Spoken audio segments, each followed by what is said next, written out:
klik like, share, dan jangan lupa subscribe. Yang ketiga, kalau kita ini orang tua yang usianya 50 tahun makan ikan, maka terhindar dari penyakit jantung. Ya, itu ilustrasi yang saya ingin sampaikan. Saya tidak menakut-nakuti, tapi itulah adanya begitu ya.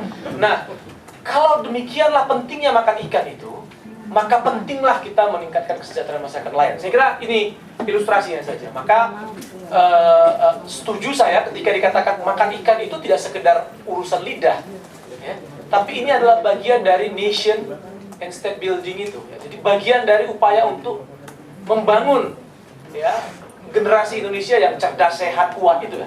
Kurang begitu. Itu dia.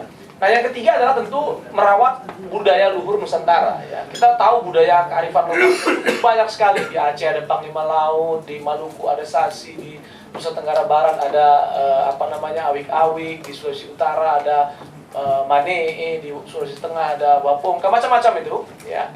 Nah, kearifan-kearifan ini tidak muncul tiba-tiba itu. Tidak langsung turun dari langit begitu dia.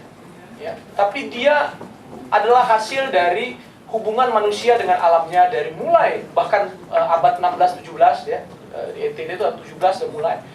Yang pada kesimpulannya adalah menghasilkan sebuah kecerdasan, menghasilkan sebuah kesepakatan-kesepakatan yang dan akhirnya menjadi sebuah kebudayaan yang tumbuh kembang di Indonesia. Dan ini cukup membahagiakan karena ternyata kearifan-kearifan itu mencerminkan praktik-praktik pengelolaan yang baik dalam hubungan antara manusia dengan alamnya. Ya, saya ambil contoh, ini tadi saya baru cerita ini di ada pertemuan tadi di tempat lain, bahwa saya di Swedia ya, waktu saya datang ke sana, diundang di sana, pemerintah Swedia itu mengatakan bahwa model pengelolaan perikanan yang kami lakukan hari ini adalah dengan model buka tutup untuk menyelamatkan populasi ikan kod ya bilang di Swedia itu. Jadi pada bulan tertentu dibuka, pada bulan tertentu ditutup, dan seterusnya dan seterusnya. Nah, saya membayangkan hal-hal seperti ini sebenarnya sudah ada di Maluku sana. Ya.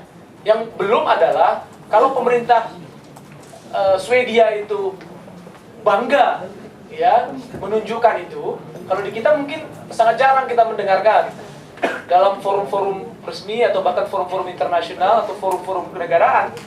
Kita percaya diri mengatakan bahwa ada kearifan-kearifan terbaik di kampung-kampung nelayan yang itu seharusnya bisa didorong ya menjadi bagian dari instrumen kebijakan nasional kita.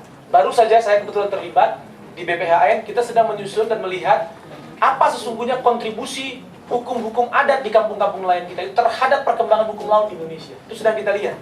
Temuannya menarik, ternyata cukup banyak.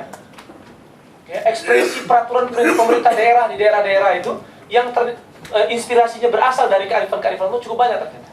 Nah, ini mungkin nanti karena DPR juga salah satu tugasnya adalah legislasi ya Pak ya, dan mungkin itu juga bisa kita mulai lihat bagaimana kita bisa memformulasikan, mengumpulkan, mengidentifikasi, termasuk memperkuat kearifan-kearifan ini supaya nanti masyarakatnya merasa memiliki ya, tidak justru asing di lautnya sendiri. Nah, yang keempat tentu memperkuat industri nasional. Industri nasional ini kenapa saya katakan penting juga ya, karena di antara aktivitas pekerja di sektor perikanan ini ada di sini, di industri nasional kita ini.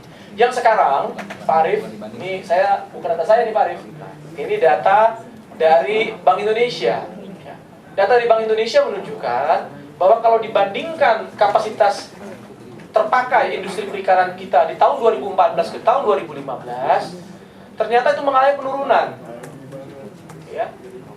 Penurunan sekitar 3-8% industri terpakai kita. Jadi artinya ada penyusutan. Jadi saya tidak heran sebenarnya kalau beberapa hari yang lalu sejumlah harian nasional mengatakan bahwa industri perikanan tutup, kehilangan bahan baku dan lain sebagainya itu ya. Karena memang tren itu sudah terlihat dari laporan Bank Indonesia.